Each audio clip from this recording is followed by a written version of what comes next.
c'est être responsable.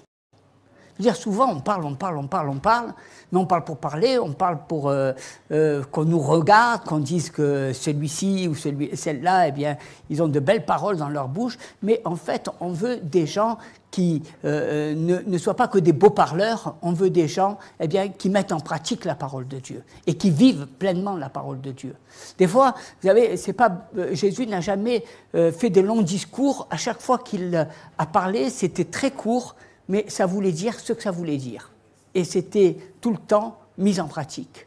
Et c'est ce que nous devons rechercher, parce que bien souvent, lorsque nous parlons, nous nous perdons dans des raisonnements et nous perdons le but principal, celui eh bien, d'être des enfants de Dieu, celui d'être des disciples de Jésus, celui de mettre en pratique sa parole.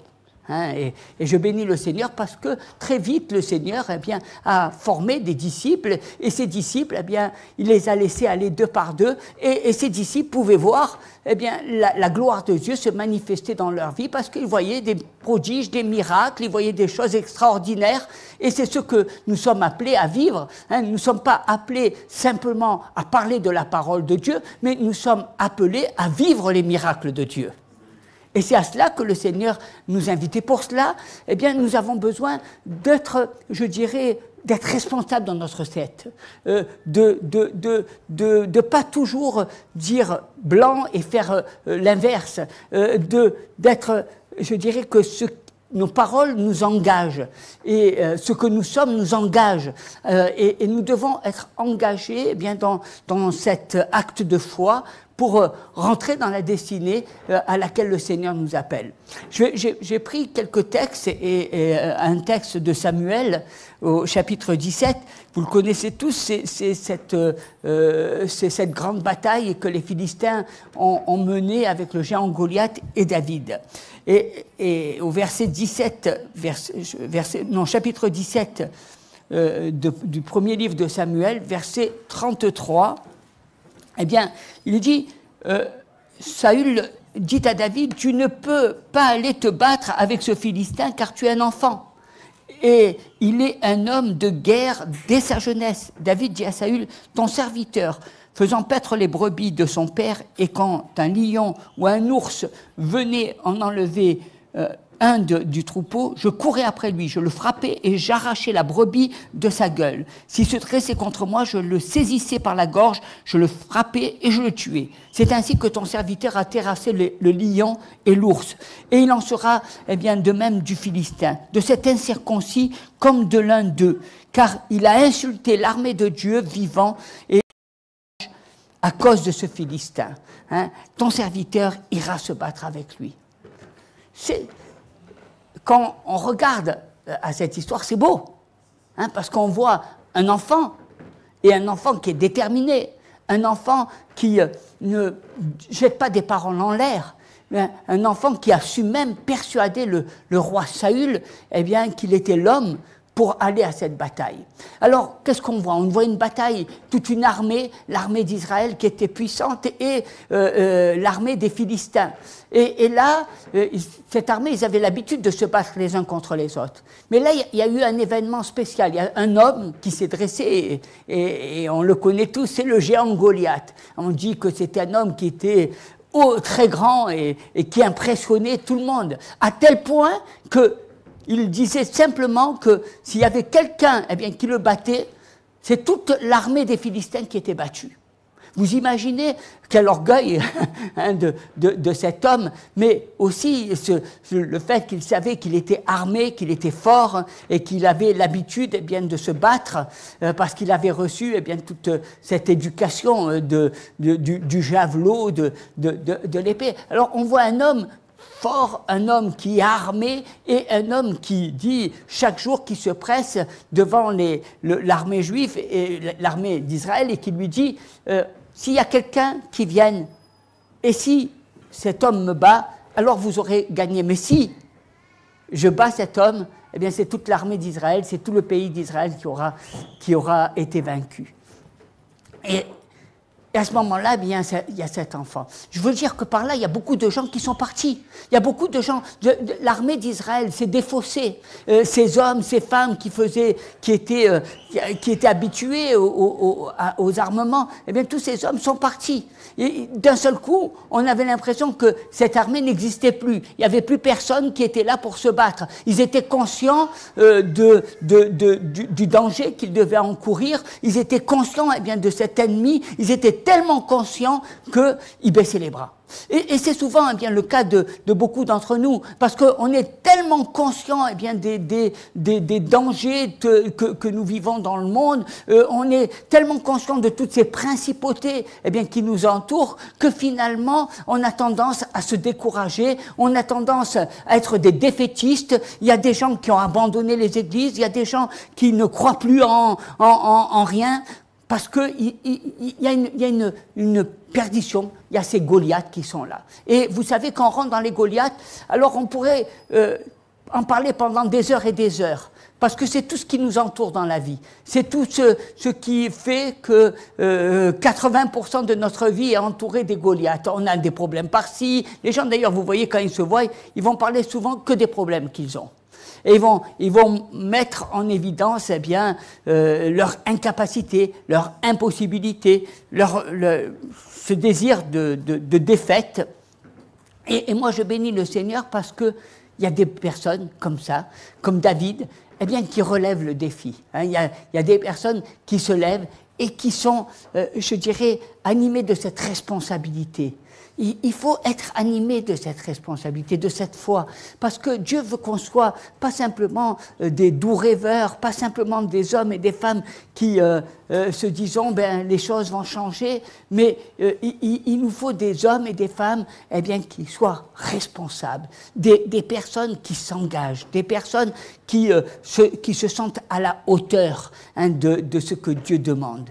Hein, et moi je bénis le Seigneur parce que David parle, hein, et il dit, moi, vous voyez, il donne son expérience. J'ai commencé comme ça.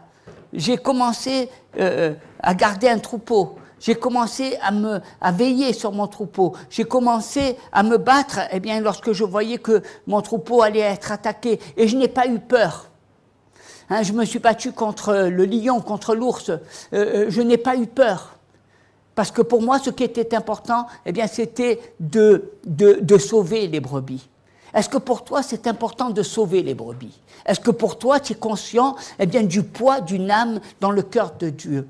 Est-ce que tu es conscient de ta responsabilité face aux brebis qui se perdent, face à toutes ces brebis qui sont en danger, face à toutes ces brebis eh bien, qui sont peut-être entre les griffes de l'ours ou du lion? Et es-tu prêt à te battre pour les délivrer? Es-tu prêt à mettre ta connaissance, ton savoir, tes forces pour les délivrer eh bien, des dangers qu'ils encourent? C'est de la responsabilité. Hein, souvent, nous ne sommes pas conscients, nous vivons avec des paroles, nous vivons avec des beaux mots, avec des beaux principes, mais arracher quelqu'un des griffes d'un lion, d'un ours, c'est pas facile, hein? On voit bien que le lion est fort, il est puissant. Le lion, il tient captif presque, il veut déchirer presque sa proie. Mais es-tu assez fort, es-tu assez déterminé? Et moi, je voudrais te dire que si tu as Jésus dans ton cœur, si vraiment le Seigneur est bien bas dans tes entrailles, alors tu as la force comme David. Parce que David, il a expérimenté une force qui était surnaturelle. Il a expérimenté une force qui ne venait pas des hommes, une force qui venait de Dieu. Parce qu'il a pu contempler. Pendant toute sa jeunesse, lorsqu'il gardait ce troupeau, il contemplait toute la gloire de Dieu. Il était en communion avec le Seigneur. Il était dans une intimité qui était tellement forte qu'il ne pouvait pas douter un seul instant eh bien, qu'il allait perdre. Dieu est le Dieu des gagnants. Et j'aimerais que vous ne soyez pas des perdants, mais que dans votre esprit, eh bien, vous ayez cette mentalité de gagnant. Parce que vous avez Dieu avec vous. Et si Dieu est avec vous, qui sera contre vous? Et j'aime, parce que on voit cet homme, David, et c'est un combat qui touche à toute une communauté. Parce que, comme le géant Goliath, il a représenté eh bien, tous les Philistins, David d'un seul coup s'est mis à représenter tout ce peuple d'Israël. Nos actions, notre responsabilité, elle est importante parce qu'elle est collective. Parce que nous nous engageons non seulement pour nous, personnellement, mais nous nous engageons pour les autres aussi. Et c'est ça qui est important. N'oubliez pas que Jésus n'a pas regardé à lui-même, mais il a donné sa vie pour nous, pour les autres, pour les gens, pour nous qui aujourd'hui sommes là et nous n'avons pas eu nous ne l'avons pas vu de nos propres yeux. Mais il est écrit « Heureux ceux qui ne m'ont pas vu et qui ont cru en moi ». Et c'est tellement important eh bien, pour chacun de nous de regarder aux autres. Moi, j'aimerais que au lieu de chercher toujours à être celui qu'on élève, mais d'être celui eh bien, qui est élevé, c'est Jésus. Et que nous puissions, nous, eh bien, œuvrer pour les autres. Œuvrer pour toutes ces personnes, pour l'Église, pour vous. Parce que vous avez besoin eh bien, d'être fort, parce que vous avez besoin que Dieu vous donne des provisions, parce que vous devez rentrer dans cet héritage. Et, et Dieu, son désir, eh bien, c'est de nous accompagner dans cette vie. Dans cette nouvelle vie, je dis bien dans cette nouvelle vie, parce qu'à la croix, eh bien, Jésus a tout payé. Il a payé nos fautes, il a payé nos transgressions, il a tout payé à la croix pour que nous puissions eh bien, partir de nouveau, avoir cette vision que Dieu... Et déjà, Dieu avait préparé David. Il l'avait préparé à se battre eh bien, contre ce géant Goliath. C'est quelque chose de formidable, cette responsabilité. Hein, cette responsabilité qui a été sur un enfant pratiquement, hein, qui s'est posée sur un enfant. Et c'est à cela que le Seigneur eh bien, nous appelle, parce que à toutes ces railleries que Goliath s'était livré en se moquant eh bien, du Dieu de l'Éternel, le Seigneur a répondu. Aujourd'hui, beaucoup de gens raillent Dieu. Aujourd'hui, beaucoup dans notre société, eh bien, nous voulons mettre Dieu en dehors de la société.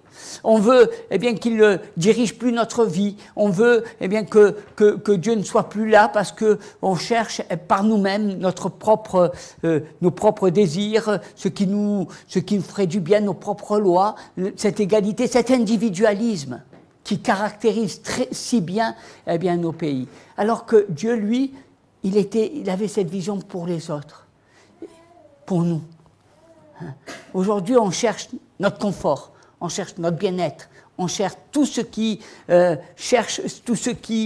nous aide à être élevés. Mais celui que nous devons élever, c'est Jésus. Celui qui doit être élevé dans nos cœurs, c'est Jésus. Et cette conscience, eh bien, on ne raille pas Dieu, on ne se moque pas de Dieu. C'est pour ça que celui qui restera fidèle à Dieu, comme David a été fidèle, eh bien, Dieu sera à ses côtés. Dieu cherche des hommes et des femmes. Dieu cherche des hommes et des femmes qui soient responsables. Il ne cherche pas des hommes et des femmes qui vont toujours chercher à se faire mousser ou avoir une multitude de projets. Il cherche des hommes et des femmes qui soient des hommes et des femmes qui sont des hommes et des femmes de la promesse. Et nous sommes ces hommes de la promesse. Dieu nous a fait des promesses. Cherchez les promesses de Dieu. Et elles se réaliseront dans votre vie. C'est tellement important, hein, parce que à ce moment-là, alors que tout le monde était en train de partir en courant, c'est là que David a retroussé les manches et qui s'est battu contre le géant Goliath. Et c'est là où Dieu a manifesté sa gloire. C'est dans ces moments-là où finalement on aurait le sentiment que la bataille était gagnée par Goliath, ou tout était perdu pour le peuple d'Israël, eh bien c'est là que Jésus s'est levé. Parce qu'il a vu un homme qui était selon son cœur. Un homme qui n'avait pas peur. Il y a tellement de peureux. Il y a tellement de gens qui réagissent avec leur raisonnement. Et on le voit encore aujourd'hui bien plus qu'avant dans l'Église, parce qu'il y a des gens qui ne veulent pas parler, il y a des gens qui ne disent pas la vérité, il y a des gens qui ne cherchent pas à marcher selon la parole de Dieu. Mais la parole est la parole. Et la parole touche les cœurs. Et la parole est venue jusqu'à nous. Elle a traversé des siècles. Et la parole subsistera de toute éternité. C'est à cela que le Seigneur. Alors, pourquoi David était-il différent? Pourquoi David? Parce que c'est quelqu'un qui est passé par l'école de la responsabilité. Aujourd'hui, les gens on les déresponsabilise. Ils s'attendent toujours à ce qu'il y ait maman, papa dans l'église, qui est le pasteur, qui est celui-là. Ils s'attendent toujours aux autres. On a l'impression qu'on a des gens qui sont infantilisés, alors que Dieu est un Dieu qui nous donne d'avoir des responsabilités, comme vous devez donner à vos enfants des responsabilités, leur apprendre à ranger leur chambre, à s'occuper du nettoyage. Il faut responsabiliser. La responsabilité, c'est quelque chose d'important. La maman ou le papa ne sera pas toujours derrière vous. Et chacun de nous, nous devons être des êtres responsables, que ce soit dans notre travail, que ce soit dans notre vie spirituelle. C'est pour ça que souvent, quand on parle, c'est pour se gargariser. Mais non, Dieu attend des hommes responsables, des femmes responsables, des gens qui ont la responsabilité, qui pèsent, qui savent le poids, qui connaissent la responsabilité. Parce que la responsabilité nous engage, parce que la responsabilité nous amène bien plus loin, parce que la responsabilité nous amène à œuvrer ensemble et avoir ces valeurs de la communauté, de ce que nous sommes, de ce que nous représentons ensemble. C'est pas toujours... Vous avez à travailler votre vie individuelle. Et vous devez la travailler. Et c'est chez vous que vous devez la travailler. À marcher dans la sainteté, dans la pureté. Mais vous avez à apprendre et vous avez besoin de servir. Parce que si votre vie n'est pas au service, elle ne portera pas de fruits.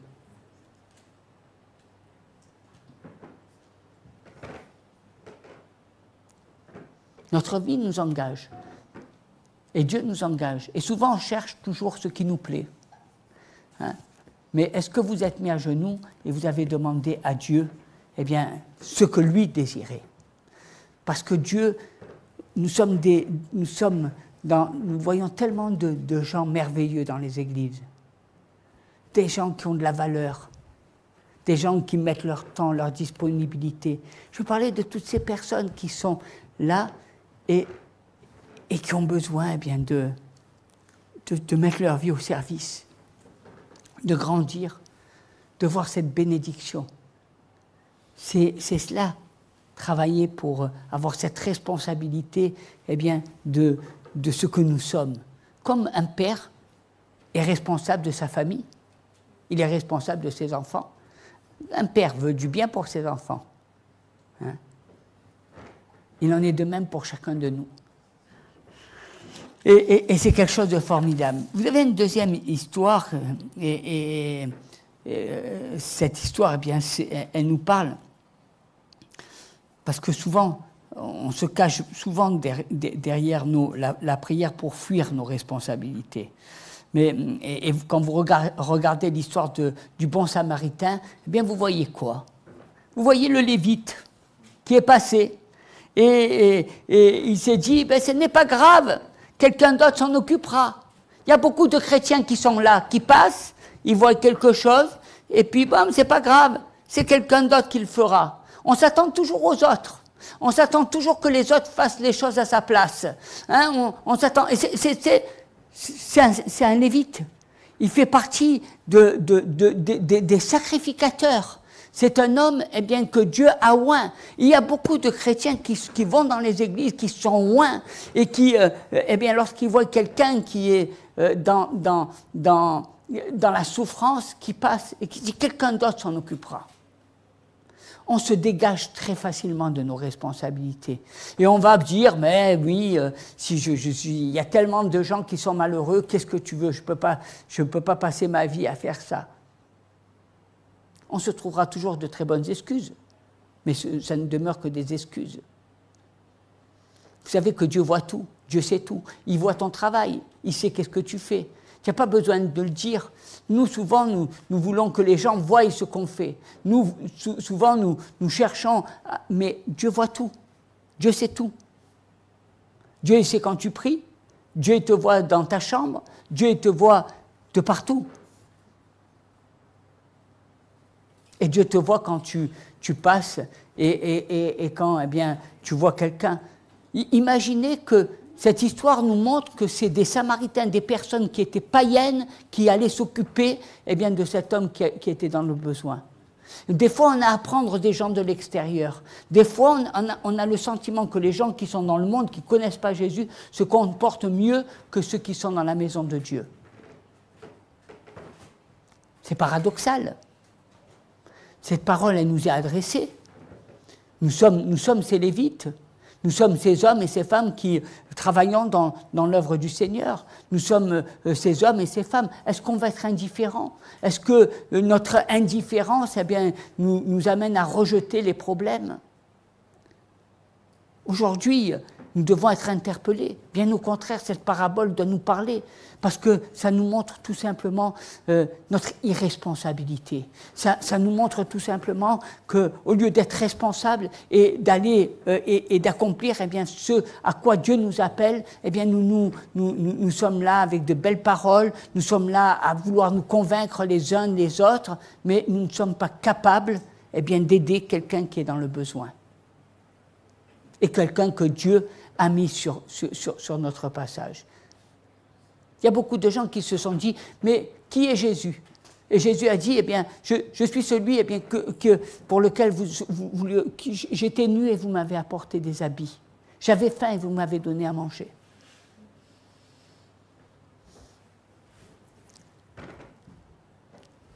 Ce monde insensé, ce monde eh bien, qui nous montre combien il y a une frontière entre le religieux et celui eh bien, qui vient de la part du Seigneur, qui a un cœur ouvert. Et Dieu nous interpelle, parce que nous sommes responsables. Notre irresponsabilité eh bien, nous amène à être responsables de certaines choses que nous ne voulons pas. C'est pour ça que Dieu nous invite à être responsables. Ne pas rester, ne pas se cacher derrière un masque spirituel, ne pas toujours eh bien, fuir nos responsabilités. Aujourd'hui est un jour où nous devons voir les choses d'une manière réelle. Jésus lui-même est venu rendre témoignage à la vérité. Ça ne sert à rien de se cacher, ça ne sert à rien de se voiler, ça ne sert à rien toujours de se trouver des excuses. Au contraire, mettons-nous eh bien, devant la table du roi des rois, exposons et puis trouvons les solutions. Il y a des solutions. Dieu veut nous changer. Dieu veut eh bien, qu'on rentre dans une nouvelle dimension. Et pour rentrer dans cette dimension, eh bien, nous devons nous dépouiller de toute cette religiosité, de tout ce qui nous aveugle et qui nous empêche de marcher eh bien, dans les voies du Seigneur. On a besoin de toutes ces choses. Vous savez, souvent on dit je. J'aimerais qu'au lieu de dire je pour ce que vous voulez faire, eh bien, vous dites j'irai. Je vais aider les personnes. Quand je vois quelqu'un, je vais être sensible. Je vais rentrer dans ce...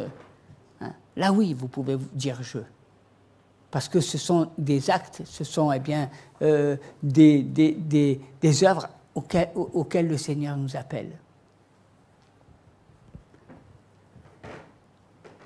Tu as conscience de ce monde. Tu as conscience de toute cette humanité, de tous ces hommes qui sont en train de perdre leur vie. Tu as compassion.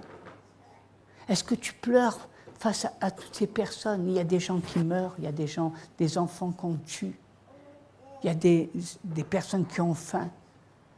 Et nous sommes devenus insensibles. Nous sommes tellement orgueilleux parce que nous cherchons que Dieu nous ouvre ses portes de gloire. Mais est-ce que tu aimes les gens? Est-ce que tu aimes ceux qui sont dans la rue? Est-ce que tu aimes ceux qui sont malades, ceux qui sont faibles, ceux qui sont démunis?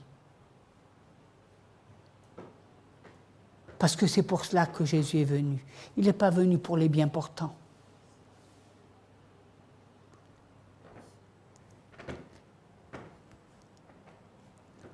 La compassion, le cœur qui...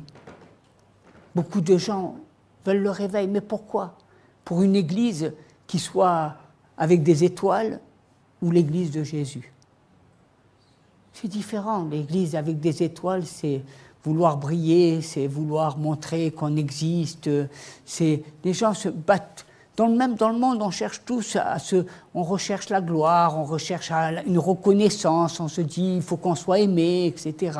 Donc c'est plus du paraître. Mais est-ce qu'on recherche une église du paraître ou l'église de Jésus, telle que Jésus l'a vécue, telle que Jésus l'a vécue dans son dépouillement, dans son humilité, dans son amour pour le peuple?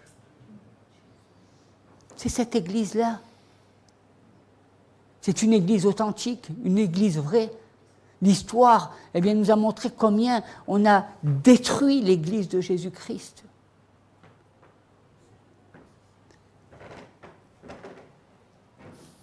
Tout ça parce qu'on veut fuir nos responsabilités. Il y a tellement de gens qui fuient. Ils fuient leurs problèmes. Vous n'avez pas remarqué que beaucoup de gens, on ne peut pas leur parler. Si on discute franchement, on n'arrive pas souvent à trouver de terrain. C'est pour ça qu'heureusement nous avons la prière, parce qu'il y a tellement de gens qui fuient. Dès qu'il y en a un problème, on le fuit, au lieu de chercher la solution, et la solution, elle est en Jésus. Les solutions, Jésus nous les a données. Mais bien sûr que les solutions, peut-être, elles ne nous conviennent pas, parce qu'il faut aider quelqu'un, parce qu'il faut donner du temps, parce qu'il faut donner de notre amour, parce qu'il faut donner de soi. On aime bien recevoir dans l'Église, mais on n'aime pas beaucoup donner. Pourtant, il est dit que celui qui donne, reçoit. Et je crois que l'incrédulité a trop pris le dessus souvent. On dit, mais seul, je ne pourrais pas changer le monde. Voilà, seul, je ne pourrais pas changer.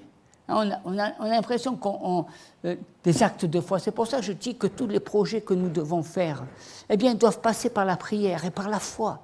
Parce que nous devons être mobilisés, parce que nous devons, nous battre, rejeter toute l'incrédulité que nous portons dans nos raisonnements, dans nos conceptions. Ne vivons pas en voulant faire plaisir à notre société, mais vivons selon les principes de Dieu. Essayons de plaire à Dieu, plutôt que de plaire aux hommes. Parce que c'est ce qui a changé le regard de Jésus. Et on le voit. On voit cela au travers d'Esther, un troisième personnage. On voit comment Esther s'est retrouvée. Elle avait la vie de tout son peuple entre ses mains. Vous savez qu'il y a eu un décret et qu'on devait tuer tout le peuple juif.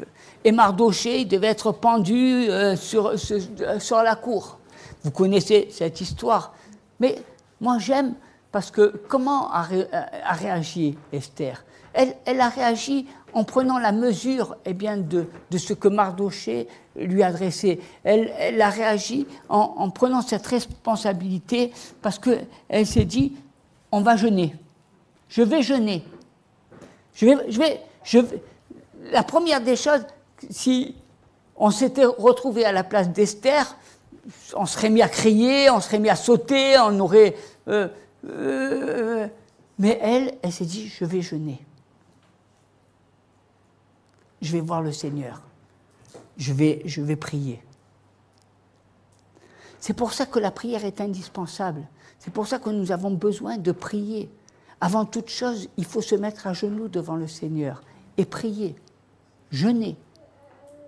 Parce que c'est le jeûne qui va nous amener à rentrer dans cette dimension des promesses de Dieu.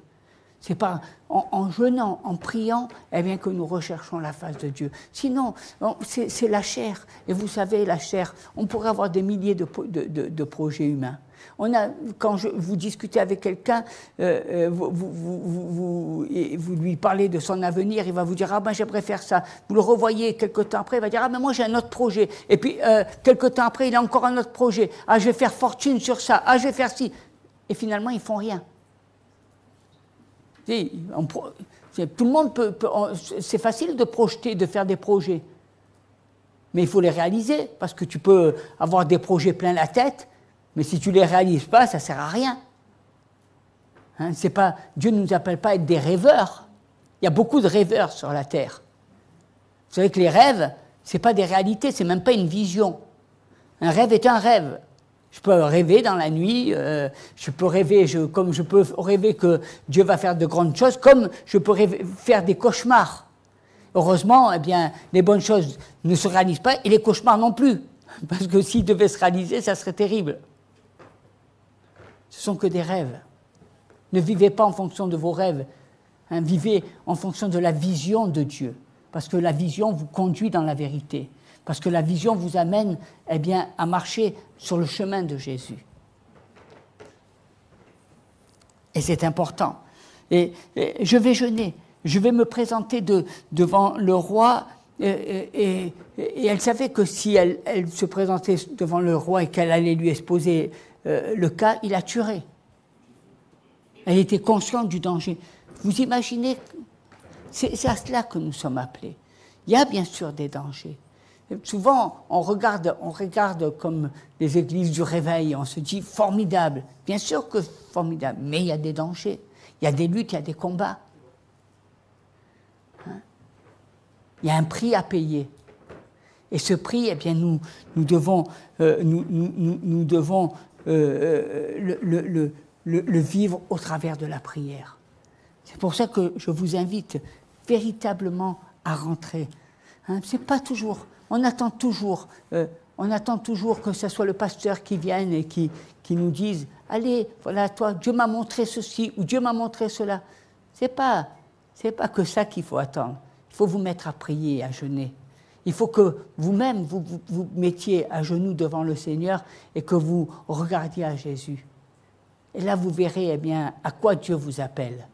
Et là, vous pourrez aller voir le pasteur et dire, tu sais, je me suis mis à jeûner, j'ai prié, et là, j'ai vu eh bien, à quoi Dieu m'appelle.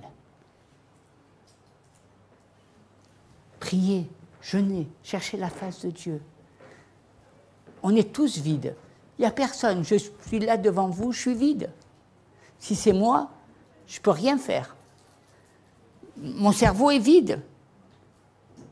Je n'ai pas envie, je l'ai vidé mon cerveau, parce que je n'avais pas envie de vous raconter des histoires à dormir debout.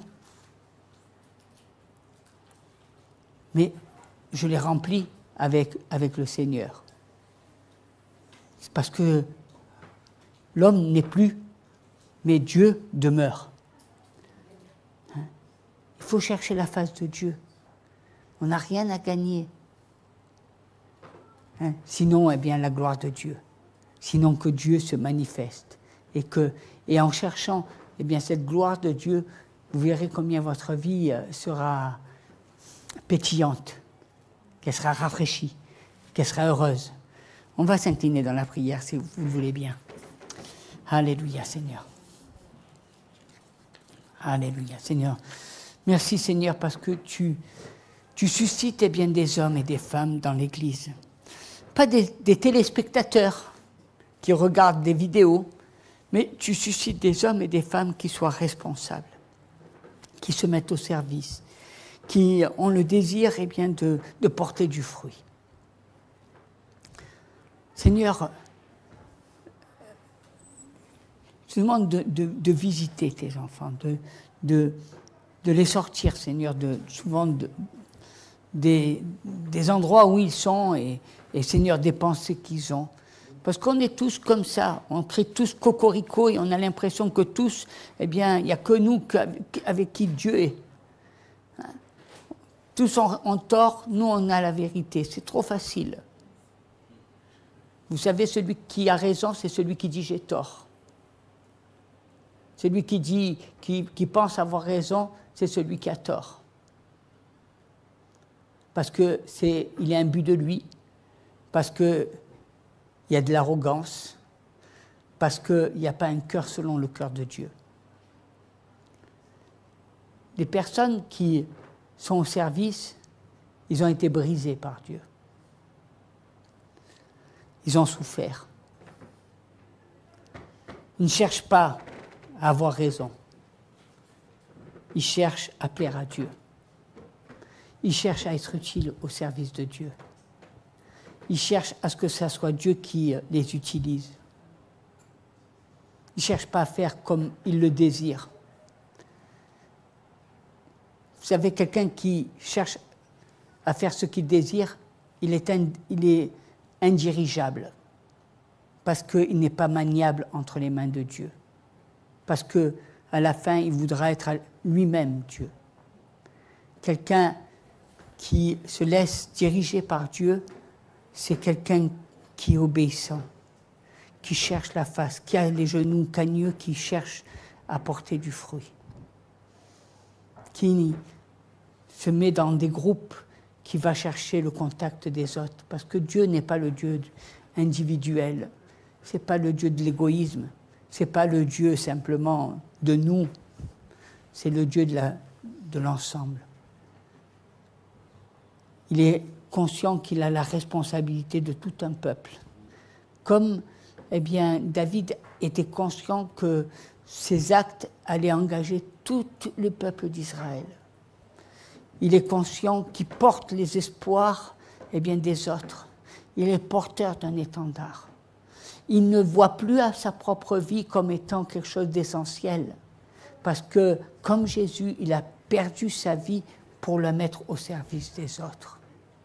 Seigneur, donne-nous d'endosser le manteau de la responsabilité, pas simplement le manteau de l'onction, parce que bien souvent, nous voulons vivre sous l'onction, mais le manteau de la responsabilité de l'onction. C'est un manteau qui nous engage. C'est un manteau, eh bien, qui nous amène dans les profondeurs.